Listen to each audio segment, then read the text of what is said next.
Peu importe qu'ils présentent des symptômes ou pas, l'Organisation mondiale de la santé est formelle. Toute personne ayant été en contact avec un cas de Covid-19 doit être testée. Je souligne encore une fois que les tests doivent être effectués pour les gens ayant un contact avec des personnes infectées. C'est une opportunité pour trouver des cas actifs afin qu'ils puissent être isolés. Cela est fondamental pour briser la chaîne de transmission du virus.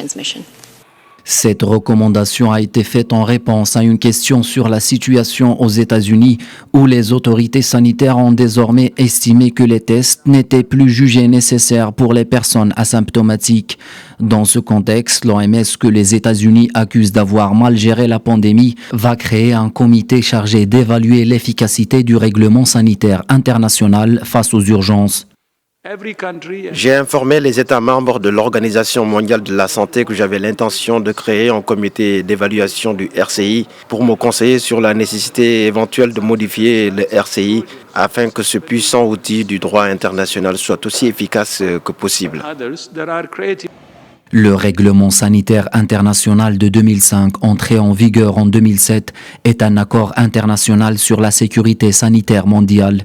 Il régule notamment la déclaration d'une urgence sanitaire de portée internationale. Il comprend également des mesures particulières à mettre en application dans les ports et les aéroports ainsi qu'aux postes frontières, dans le but de limiter la propagation des risques.